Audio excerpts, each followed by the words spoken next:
Okay, I guess that's my cue. Welcome everybody to the UCCS Undergraduate Policy Research Showcase. We do this each term and it's something we really look forward to. We had a great set of presentations during the first session and look forward to that happening again. I noticed an air of nervousness among some of the participants, but you don't need to be. No one's being judged. We're just really interested to find out what you've learned during the quarter in the course of your work. And you know, I'm sure we'll be fascinated by what you found, and there'll be lots of interesting questions. So we really are here to celebrate your accomplishments. You've worked really hard. We know the curriculum is demanding, integrating what you do in your internship offices and what you need to do in your coursework. And this is one place where it all sort of comes together. We also use this opportunity to thank our internship hosts because without them, we couldn't provide you with the experiential learning opportunities, which are such an important part of the program. And then just one final comment in case it isn't apparent, there is kind of a theory behind these policy research projects. And it's not the idea that we're training all of you to be career researchers, although probably some of you will be. It's that every day you're going to have the opportunity to hear and read about work that comes out of research institutions on all kinds of topics that are important to everyday life, from health to education to welfare and everything else. And by doing policy-oriented research yourself, you're going to be in a much better position to evaluate not only the strengths of those findings, but also some of their weaknesses. And maybe it'll help you to become better skeptics within society going forward into the future. So with that, let's move on. We look forward very much to hearing your presentation. All right, fantastic. Thank you so much, Dr. Kravitz. So the format today will be that each student will present. After the student presents, we will take one question from their internship host site by just using the raise hand feature. If there isn't a question from the internship host site, then we'll turn the question over to the academic team, who will also use the raise hand feature and will be called on and unmuted. So, and if there isn't, if there's time at the end of today's session in terms of all the presentations and one question each, then we will have an open Q&A session. During the open Q&A session, anyone in the audience and anyone in the on our academic team can go ahead and ask questions of any of our students who presented during the session today. All right, and so with that, we're going to go ahead and get started with Henry Jin, who interned with the California Air Resources Board. Ready?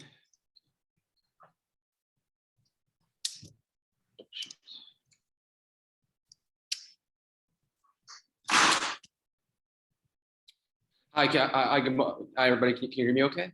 Yes, we can. Thank you, Henry. All right. Good morning, everybody. My name is Henry, and I'm a third-year management and business economics student from UCCS. So 1 in 10 Americans live below the poverty line, and minimum wage laws are meant to fix this problem. This intervention has been adopted around the world to the promotion of fair labor standards across occupations. The theoretical backing of this study was that an increase in the minimum wage translates to an increase in the cost of operation of business, which will result in laying off employees as a measure of cutting back on cost.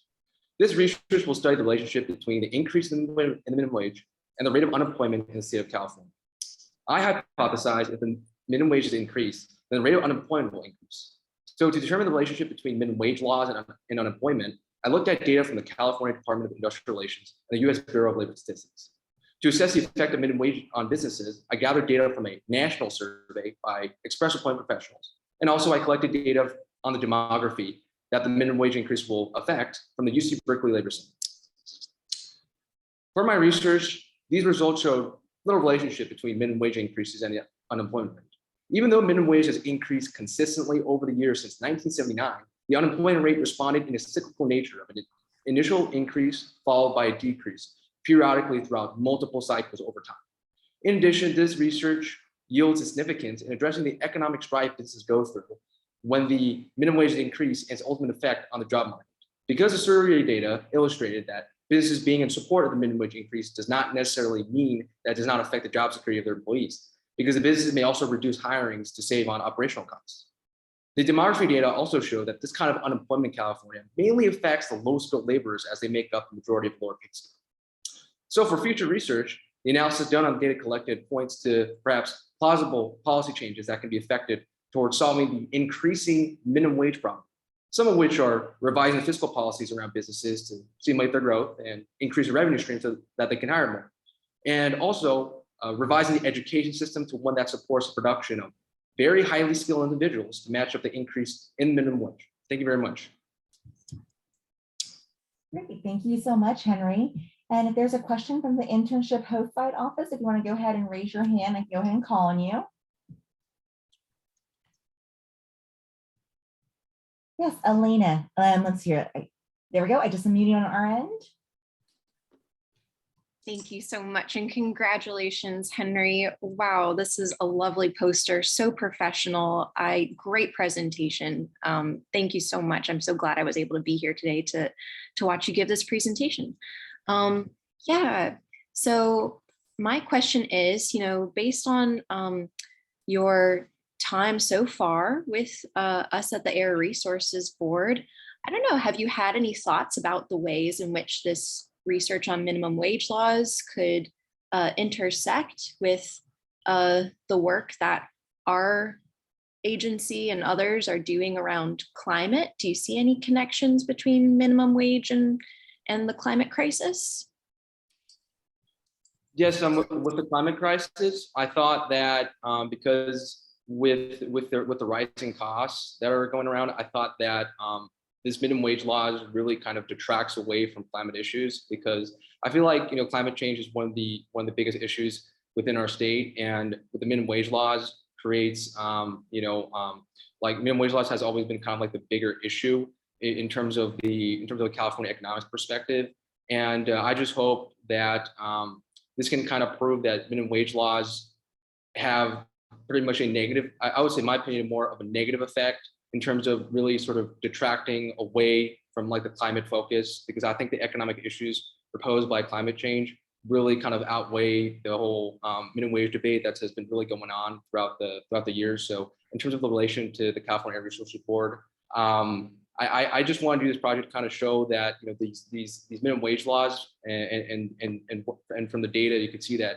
it just has consistently increased, and the overall effects of minimum wage has been fairly negative for my analysis, and I just felt that it really detracted away from the climate issues that I think we should be focusing on, that I've learned so much from the internship. So that's kind of my response. Great, thank you so much, Henry. Thank you, Elena, for the question. I appreciate it.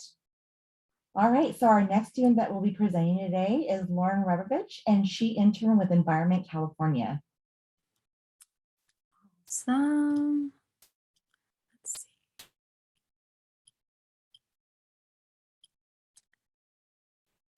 see. Okay, is everybody can hear me okay? Yeah, absolutely, thank you. Okay, great. So in 2020, there were 48,812 chronically homeless people in California, and less than one bed per every 3 people between both transitional and emergency housing. My name is Lauren Robovich, and I researched the question, does information on homelessness affect support for permanent supportive housing programs? To study this, I conducted an experimental survey where there was a treatment and control group. The treatment group read information on the homeless population from point-in-time data from 2020 from the Department of Housing and Urban Development. Within the information, they read statistics on who the homeless population was and how many people it affected. Then they took a 5-question survey on their level of support for permanent supportive housing programs. The control group took the same 5-question survey, except they did not receive the information before taking the survey. My hypothesis was that information would increase support for permanent supportive housing programs. And if you see my findings, I overall did not find any support for my hypothesis. In fact, I actually in figure 3 and 4 found that there was a little bit more support for the control group than the treatment group, even though the control group did not read the information. This was very interesting, and so I decided to run a t-test, but the t-test did not show a statistically significant difference between the 2 groups. And so overall, we can just say that there was high support among both groups, regardless of information. My policy recommendations is that the state should give local governments funding for permanent supportive housing programs, especially in areas where chronic homelessness is high, and the state should require a certain number of units to be built each year based off of the homeless population. Lastly, they should increase funding for transitional and emergency housing, since it will take quite some time to build permanent supportive housing units. Thank you so much for listening. Great, thank you so much for a fantastic talk today, Lauren. And so if there is a question from the internship host side, if you want to go ahead and raise your hand. All right, and then if not, we'll go over to the academic team. All right, Professor Quila. Hi, Lauren. Really nice presentation. You don't find an effect, right, for your treatment. I was wondering, what your thoughts are, is why that might be. Do you think there could be a better way to, frame this information to potentially, make it more persuasive? Or I was kind of wondering what your thoughts were on this. Yeah, I think so in question 3, they had slightly more support for just general, like, do you support permanent supportive housing? But when you get into the nitty-gritty questions of through tax increases or through your neighborhood, I think what would be more persuasive is next time providing information on maybe how much money permanent supportive housing could save taxpayers over time. I think that would increase support overall. Great, thank you. Great, good. Thank you so much, Lauren, for a fantastic talk, and thank you, Professor Quila, for the question. And so our next student is going to be Christopher Clark, who interned with the California Office of Emergency Services.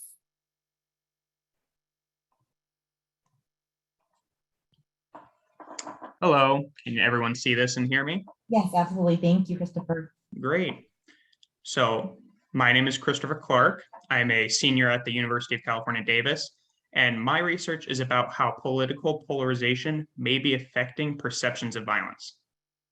Now, violent crime rates have actually decreased steadily since 2000 in America, but the perceptions of these violent crime rates can often differ from reality. Now, my research objective was to find if political polarization may be one of the reasons for this difference between reality and perception. My hypothesis is that as people believe political polarization is increasing, people will also believe violent crime is increasing in America. Now, I surveyed 171 Californian adults regarding their views on political polarization and violence. I gathered data from the FBI Uniform Crime Report regarding violent crime rates between 2000 and 2020. And lastly, I gathered data from the Global Terrorism Database on all 641 terrorist attacks in America between 2000 and 2019. My findings were quite significant. As we can see in Figure 1, the violent crime rate is decreasing in America, but in Figure 2, respondents largely believe that violent crime is either staying the same or increasing in the past 20 years. And then Figure 3 shows that the more you believe America is polarized today, the more you believe violence is a problem in America today. I believe that the implications for this are that voters may be voting differently because they think violence is increasing when it is in fact decreasing. I believe further dissemination of the real statistics through the media and government sources could help bridge this gap between reality and perception. Lastly, I believe further research is needed, especially in the area of terrorism. So we can see down in Figure 4, terrorism has increased in recent years, and the media's portrayal of terrorism may be heightening the salience of violence in people's everyday lives and lead to the reason why people think violence is worse today than it was 20 years ago. Thank you. Great. Thank you so much, Christopher, for a fantastic presentation today. And if there is a question from the internship host side, if you'd like to go ahead and raise your hand. And then if not, over to our academic team. And thank you, Christopher, for keeping your poster up too. Appreciate it. So, and then question over to our academic team. All right, Professor Butters. Hey, Chris, nice job here. I like the poster. I love the questions. I think about polarization all the time myself. So I really like Figure 3 here. And I'm kind of just curious, I'm just kind of just a number really. That bottom group, that are much less polarized people who would, they clearly think that it's less polarized over the last 20 years. I can't imagine there's that many people that are doing that. So I'm just wondering, out of this group that you surveyed, was it like 5 people or 2 or? There was 6 people and much less polarized, so that's why you kind of see it's insignificant, but I included it. Yeah, no, it's great. That's all I want to know. Cool. Thank you so much. Thank you. Great. Thank you so much, Christopher, for a fantastic presentation. And thank you you. for the question. Appreciate it. And so our next student that will be presenting today is Anthony Lucero, and he interned with the California Department of Public Health. Thank you, Associate Director Simmons. Can everyone see my screen okay? Yes, that's great. Thank you, Anthony. Okay, good morning, everyone. Thank you again for being here. It's nice to see everyone's faces. My name is Anthony Lucero, and today I would like to talk about sex. Now, talking about sex can be rough, pardon me, but contracting a sexually transmitted infection or an STI is arguably rougher. Unfortunately, STI rates in California have hit crisis levels with a disproportionate impact on men who have sex with men, who we can refer to as MSMs. PrEP was recommended by the CDC in 2015 as a daily pill that can prevent HIV, but it does not protect against other STIs. Although HIV is considered an STI, in this presentation, I'm referring to STIs as chlamydia, gonorrhea, and syphilis. So I wanted to explore whether there was a relationship among MSM PrEP users and STI rates, considering that PrEP might create a false sense of security and lead to condomless sex, which can lead to a higher risk of STIs. So I used data from the CDC and CDPH to measure some alarming rates of STIs as seen as in figures 1 and 2, along with a study that sought to measure PrEP usage that included some major California counties seen down in figure 3. But unfortunately, the data tracking PrEP usage is incredibly sparse. So instead of running a regression of PrEP usage on STI rates, I plotted the number of STIs and number of PrEP users among only California men, and found that while STI rates were rising along with widespread adoption of PrEP, we do see a small decline of STIs in 2019, while the number of PrEP users continues to rise. Although I couldn't find a direct relationship between STI rates and PrEP, the rates of STIs is still alarming and require further public health interventions, such as increased funding for HIV and LGBTQ plus health programs, and mandating that PrEP status is included with every STI test so that further studies can be done to find out whether there's an association between PrEP usage and STI rates. Thank you. All right, thank you, Anthony, for a great presentation today. And so if there is a question from the California Department of Public Health, if you want to go ahead and raise your hand. And then if not, I'll go over to the academic team.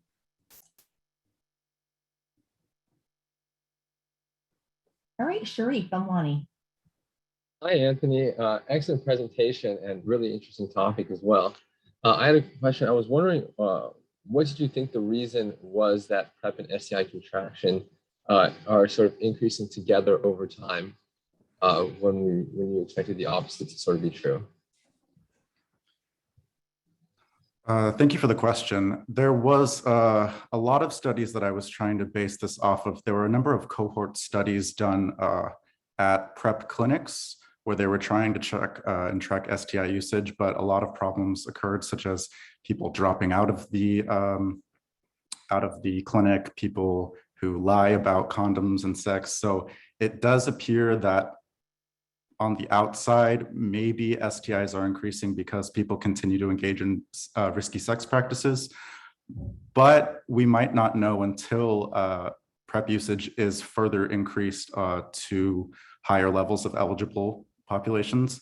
That way we can continue to look at the trend over a longer period of time. Other than that, Governor Newsom signed a bill, SB 305, that helped to kind of combat the high rates of STIs in California, but it's unclear whether or not measures that we're already implementing are affecting those rates or if the pandemic is also affecting those rates. But thank you for the question. Great, thanks so much.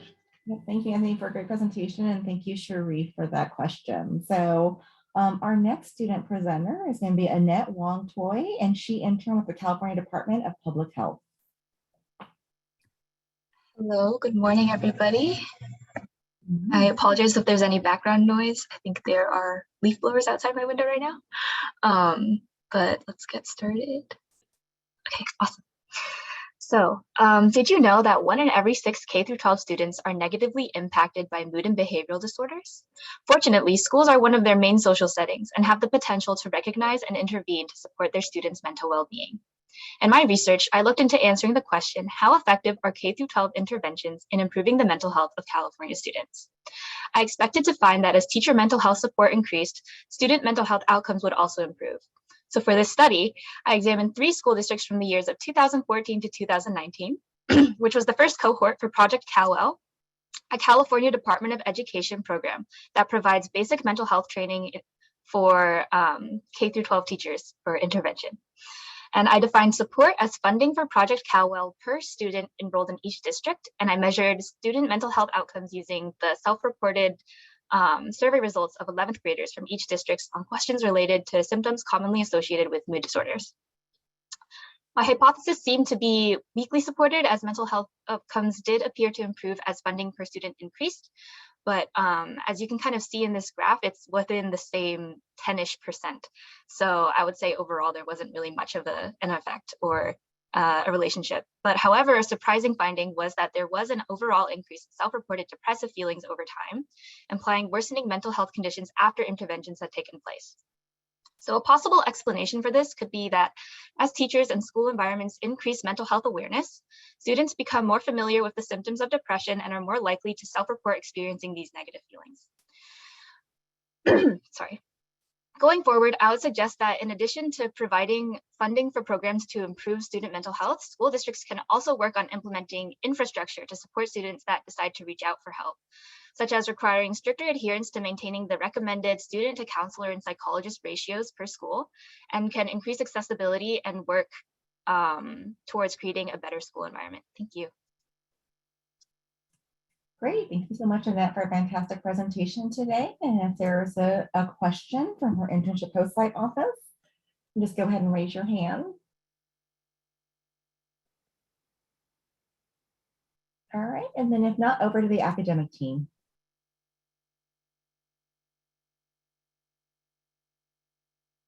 All right, Professor Butters. Thank you. Yeah, great job, Annette. I have a couple of questions about figure 3 that are kind of related. So first of all, with the Garden Grove USD, there's 2 years of just missing data. So I was wondering how you dealt with that. And then secondly, and relatedly, that kind of does like a dip, even though it has missing data, it does like a dip in like the 2016 range and comes back up. But ABCD USD was kind of like going up, and San Diego is kind of going down here. So I was just wondering what explains why ABC goes up and San Diego goes down. Thanks. Yeah, that's definitely a great question. So the reason why I think that there are 2 years missing for Garden Grove is because schools are only required to report the results every 2 years. So in San Diego, you can also see that there's 1 missing, but the way that I kind of looked at it was just kind of going for the overall, and it did seem that it kind of stagnated or increased. But yeah, there is definitely very mixed results in terms of the feelings of sadness and hopelessness over time, which was why I felt that there wasn't much of a relationship between the two, because you would kind of expect that all of them would maybe have a dip in the middle based off of the funding. But I think that the explanation for perhaps it going up is because after interventions had taken place, perhaps the students were more familiar with like, oh, this is what depression might look like, or this is what it might look like to reach out for help. And so they were more likely to report those feelings and report feeling willingness to reach out for help. Excellent, thank you. Great, thank you so much, Annette, for a fantastic presentation. And thank you, Professor Butters, for that question. And so our next student that will be presenting today is Melissa Morfin, and she interned at Health Access this term.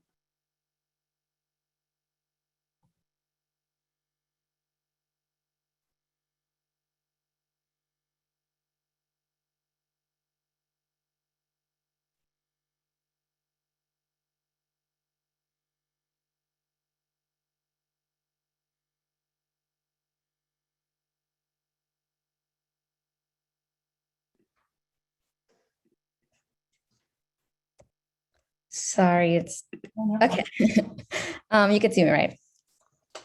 Not yet. So I can see you, but I don't see your presentation.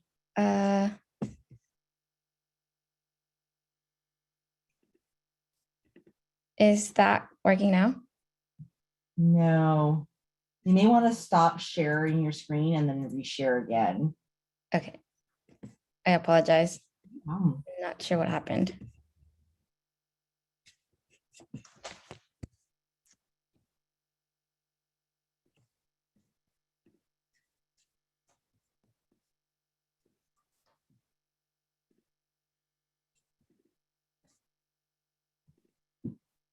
All right, great. We see it now. Thank you, Melissa. Okay, perfect. I apologize. Yeah.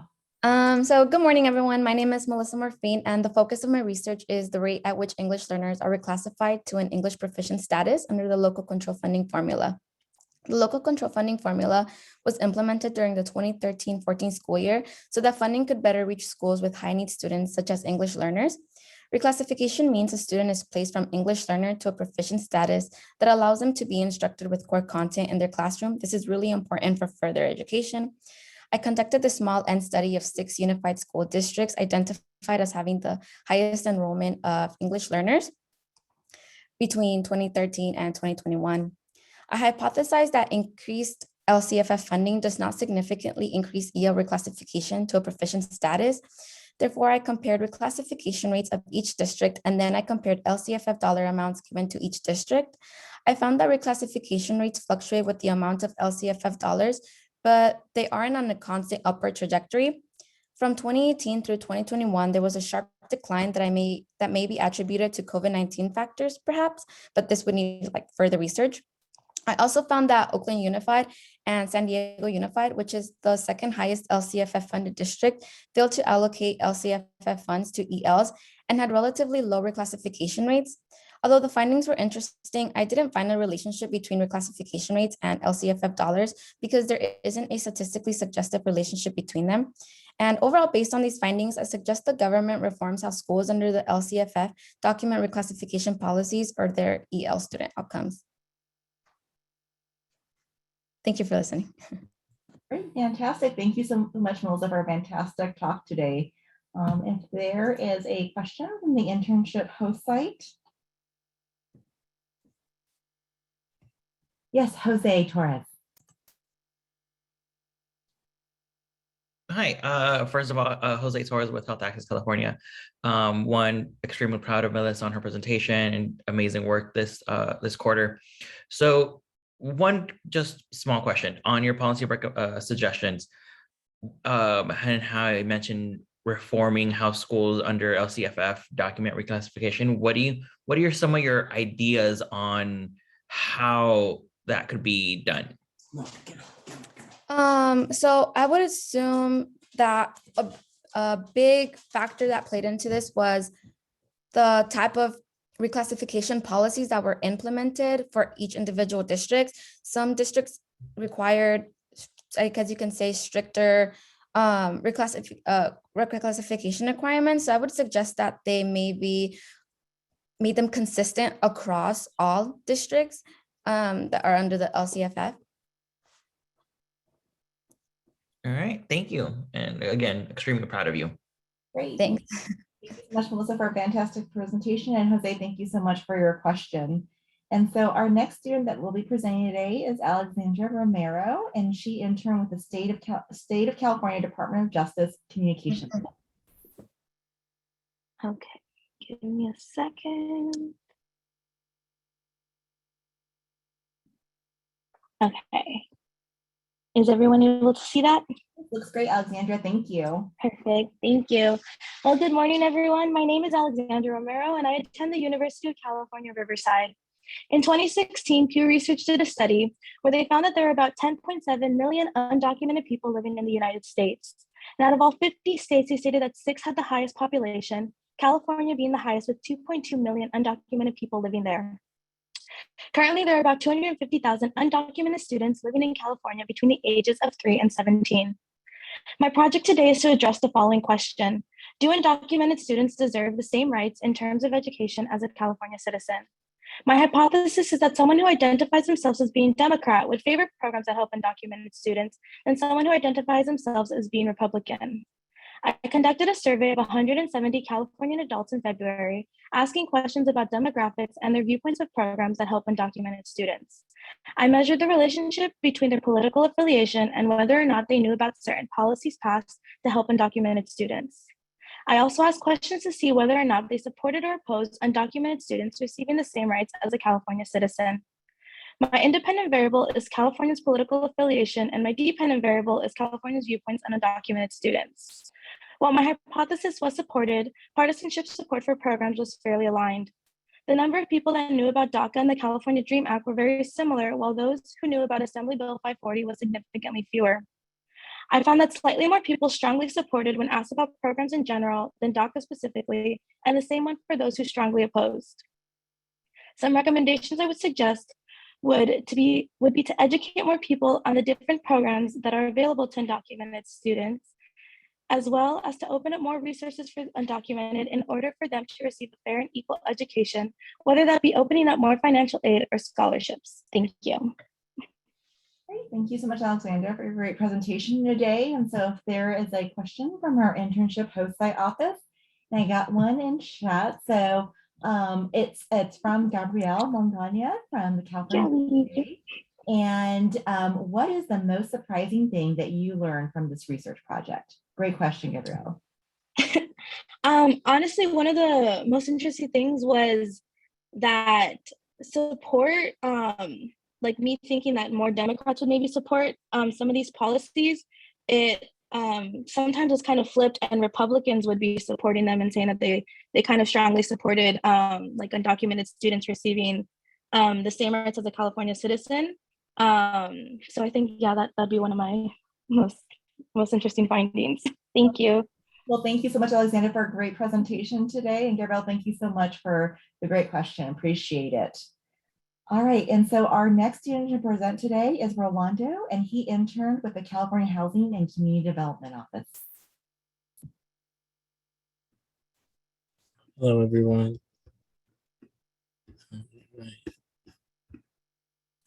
All right, my name is Rolando, and I will be discussing the relationship between diversity and housing production at local levels. I did realize some of these graphs are hard to read, so I did make a few additional slides to go through so it's more visible. California is one of the most diverse states in the nation. For some people, diversity is all rainbows and sunshine, but practically diversity also means the potential for more discord and disagreement.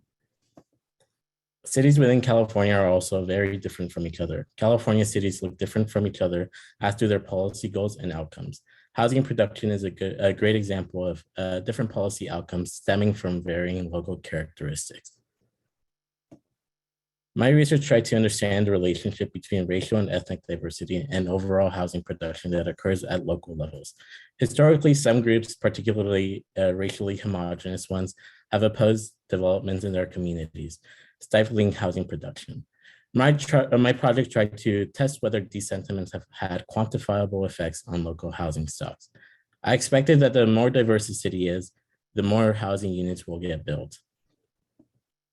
I operationalized diversity by taking 2019 American Community Survey data from every city in California and inserting the proportions of each race and ethnicity group into Simpson's Diversity Index. Simpson Diversity Index is a commonly used index to measure biodiversity, where 0 means absolute homogeneity and 100 means absolute heterogeneity. For my dependent variable, I measured the level of housing production based on housing needs assessments produced by the state and the respective percentage of housing production attained by cities. The results differed across different types of housing by income levels. The level of production was much lower statewide for, sorry about that.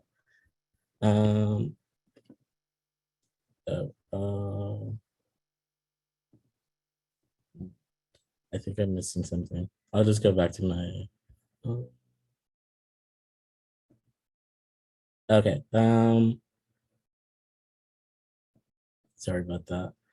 I'll go back to this original one. So there was a weak positive correlation of 0.19.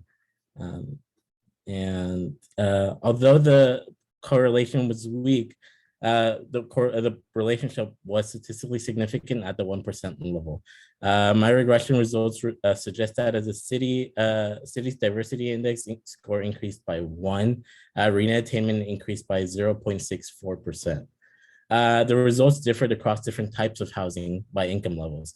The level of production was much lower statewide for low-income housing, while more housing production came from the above moderate income housing sector. And for my policy suggestions, I recommend that both the state and federal government increase investment in low-income housing, potentially providing social housing options. In addition, the local housing control should be further limited to streamline housing production of all types. Thank you. Great, thank you so much, Rolando, for a great talk today. And so if there's a question from the California Housing Community Development, why don't you just go ahead and raise your hand. I can go ahead and unmute you on our end, and you'll just need to unmute yourself on your end. All right, and then if not, over to the academic team.